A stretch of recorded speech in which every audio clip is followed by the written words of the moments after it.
दोस्तों नमस्कार। और आप देख रहे हैं नॉलेज एट द रेट पर जीके जीएस की श्रृंखला में सामान्य विज्ञान।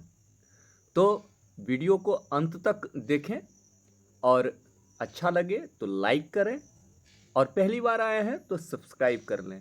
और इसी तरह आपका साथ मिलता रहे तो मैं प्रश्नों की झड़ी, महत्वपूर्ण प्रश्नों की झड़ी लगाता रहूँगा। और अगला प्रश्न जो आपकी स्क्रीन पर है वह है, मरीजों के पेट के अंदर का परीक्षण करते हुए डॉक्टरों द्वारा प्रयुक्त एंडोस्कोप किस सिद्धांत पर कार्य करता है?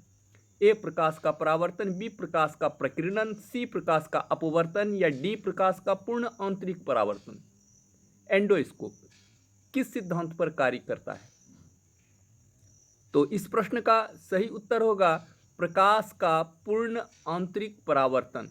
प्रकाश के पूर्ण आंतरिक परावर्तन के सिद्धांत पर एंडोस्कोप कार्य करता है।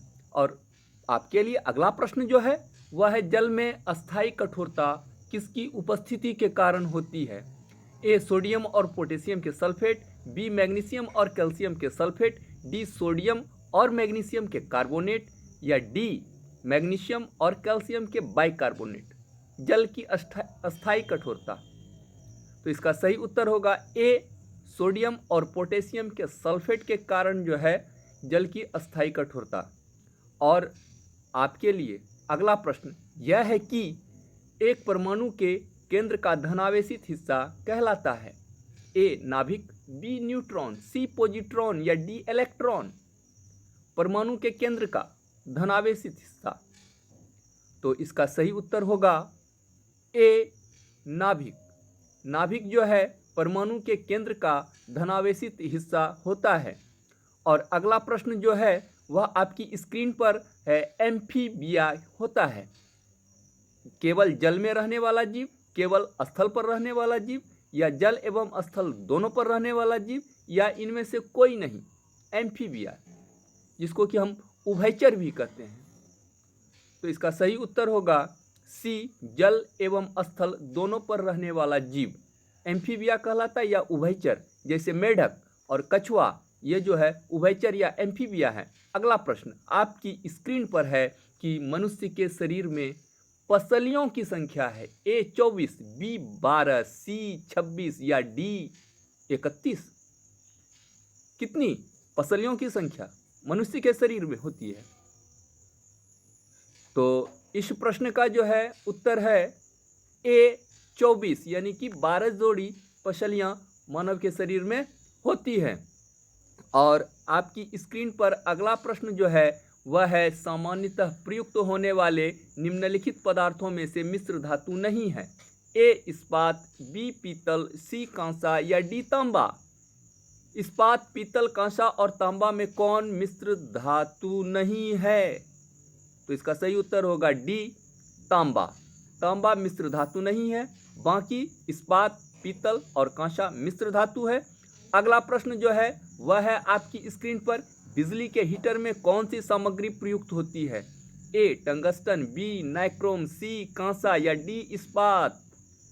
हीटर में प्रयुक्त होने वाली सामग्री, तो इस प्रश्न का जो है उत्तर होगा बी नाइक्रोम। नाइक्रोम का प्रयोग हम बिजली के हीटर के तार के रूप में करते हैं। और अगला प्रश्न जो है वह आपकी स्क्रीन पर है कि निम्नलिखित में से किस पदार्थ का शुद्धिकरण ऊर्ध्वपातन विधि से नहीं किया जाता है? ए नैफ्थलीन, बी बेंजोइक अम्ल, सी कपूर या डी फिटकरी। ऊर्ध्वपातन यानी कि सीधा ठोस से गैस में बदलना, तो इसका सही उत्तर होगा डी फिटकरी। फिटकरी जो है वह ऊर्ध्वपातन विधि से शुद्ध नहीं किया जाता है, बाकी नैफ्थलीन, कपूर और बेंजोइक अम्ल के साथ अमोनियम क्लोराइड भी। अगला प्रश्न है, रक्त में आरबीसी के बहुत अधिक उत्पन्न होने से कौन सा रोग, एनीमिया, हीमोफीलिया, पॉलीसिथीमिया या ल्यूकेमिया, कौन सा आरबीसी अधिक होने पर रक्त में? तो इस प्रश्न का सही उत्तर होगा सी, पॉलीसिथीमिया जो है रक्त में आरबीसी के अधिक होने के कारण उत्पन्न होता है। और अगला प्रश्न जो है आपकी स्क्रीन पर वह है कि निम्नलिखित में से कौन सा जोड़ा गलत है? द बैरोमीटर, बी विभवांतर या पैरोमीटर, सी तापमान या थर्मामीटर, या डी भूकंप या सिस्मोग्राफ। इन चारों में से कौन एक जोड़ा गलत है? तो उसका सही उत्तर होगा बी विभवांतर पैरोमीटर जो है यह जोड़ा गलत है। बाकी दाब, बैरोमीटर, तापमान थर्मामीटर, भूकंप, सिस्मोग्राफ सही है। अगला प्रश्न आपके लिए, निम्न में से कौन जल जनित रोग नहीं है? ए हैजा, बी चेचक, सी पीलिया या डी टाइफाइड। जल के द्वारा नहीं होता है या फैलता है? जल के द्वारा नहीं फैलता है, तो इसका सही उत्तर होगा बी चेचक। चेचक जो है जल जनित रोग नहीं है। बाकी हैजा, पीलिया और टाइफाइड जल जनित रोग हैं। अगला प्रश्न आपके लिए, आपकी स्क्रीन पर है। पेंसिलिन के आविष्कारक कौन है? Alexander Graham Bell, Alexander Fleming, Christopher McDonald या एडवर्ड जेनर। पेंसिलिन के आविष्कारक या खोजकर्ता। सही उत्तर B Alexander Fleming. Alexander Fleming जो है वह पेंसिलिन के आविष्कारक या खोजकर्ता हैं। अगला प्रश्न आपके लिए है कि पौधे नाइट्रोजन किस रूप में प्राप्त करते हैं? ए नाइट्रिक ऑक्साइड, बी नाइट्रेट, सी अमोनिया या डी नाइट्राइट।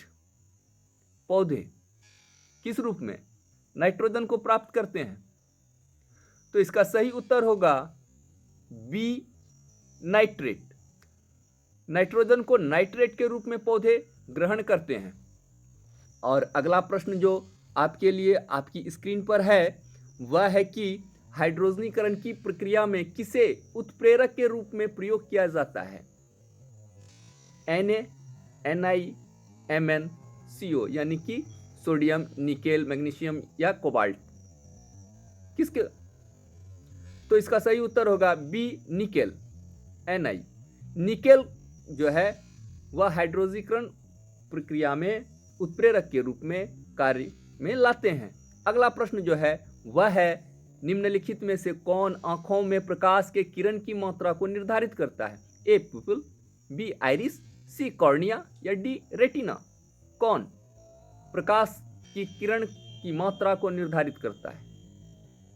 तो इसका सही उत्तर होगा ए प्यूपिल। प्यूपिल जो है आंखों में प्रकाश के किरण की मात्रा को निर्धारित करता है। और अगला प्रश्न आपके लिए है कि निम्नलिखित में से किसका प्रयोग मंदक के रूप में किया जाता है? ए ब्रोमीन, बी ग्रेफाइट, सी क्रोमियम या डी सोडियम। किसका प्रयोग हम मंदक के रूप में करते हैं? ब्रोमीन, ग्रेफाइट, क्रोमियम या सोडियम का? सही उत्तर है बी ग्रेफाइट। ग्रेफाइट का प्रयोग हम मंदक के रूप में करते हैं। अगला प्रश्न आपके लिए आपकी स्क्रीन पर है कि निम्नलिखित में से कौन हाइड्रोजन का समस्थानिक है? ए प्रोटियम, बी ड्यूटेरियम, सी ट्राइटियम या डी उपयुक्त में से सभी। आप जानते हैं कि हाइड्रोजन के तीन समस्थानिक होते हैं और तीनों इसमें मौजूद हैं, इसलिए इसका उत्तर होगा डी उपयुक्त में से सभी। प्रोटियम, ड्यूटेरियम, ट्राइटियम ये तीनों हाइड्रोजन के समस्थानिक हैं। अगला प्रश्न आपके लिए आपकी स्क्रीन पर है। निम्न में से कौन एल्केन का सूत्र है? CnH2n+2, CnH2n-2, CnH2n या डी इनमें से कोई नहीं। एल्केन का सूत्र काफी महत्वपूर्ण प्रश्न है।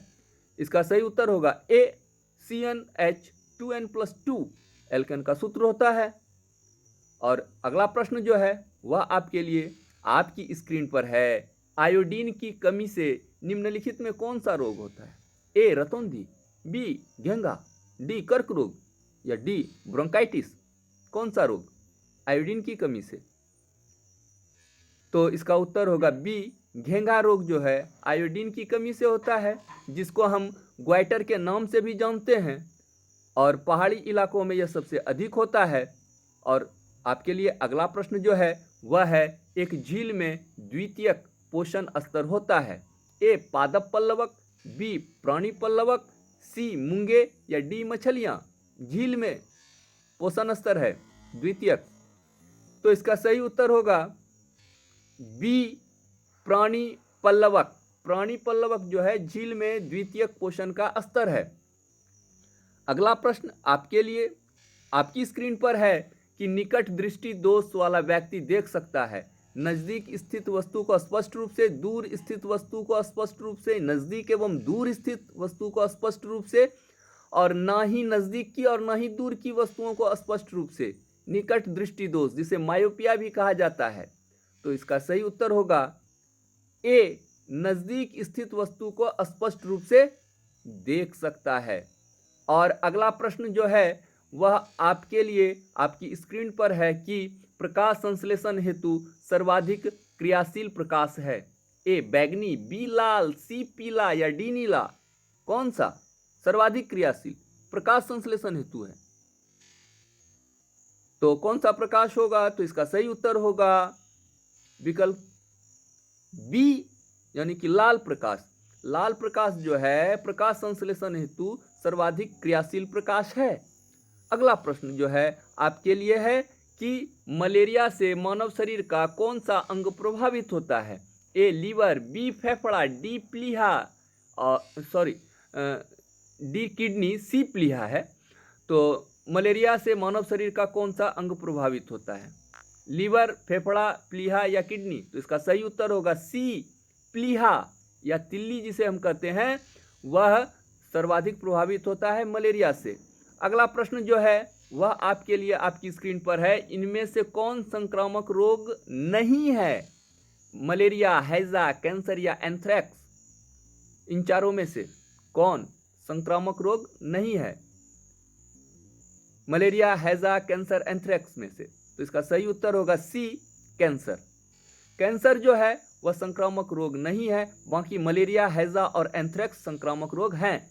अगला प्रश्न आपके लिए, निम्नलिखित में से किस विटामिन का रासायनिक नाम कैल्सीफेरॉल है? Vitamin D, vitamin E, vitamin के या विटामिन एच? किस विटामिन का रासायनिक नाम कैल्सीफेरॉल? तो इसका सही उत्तर होगा विटामिन डी, यानी कि विकल्प ए जो है इसका सही उत्तर होगा। विटामिन डी को कैल्सीफेरॉल कहते हैं। अगला प्रश्न आपके लिए आपकी स्क्रीन पर है कि निम्नलिखित में से कौन सुमेलित नहीं है? मैग्नीशियम आतिशबाजी, यूरेनियम परमाणु बम, क्लोरीन इलेक्ट्रिक बल्ब, जिंक गैल्वेनीकरण। तो देखिए इसमें से कौन सा जोड़ा मेल नहीं खाता है? तो इसका सही उत्तर होगा सी, क्लोरीन। क्लोरीन वाला जोड़ा जो है क्लोरीन इलेक्ट्रिक बल्ब से जुड़ा हुआ नहीं है। अगला प्रश्न जो है आपके लिए आपकी स्क्रीन पर है, चुंबकीय क्षेत्र की तीव्रता की इकाई क्या है? ए टेस्ला, बी वेबर, सी ल्यूमेन या डी कैंडेला? चुंबकीय क्षेत्र टेस्ला, वेबर, ल्यूमेन और कैंडेला में। तो इसका सही उत्तर होगा ए, टेस्ला।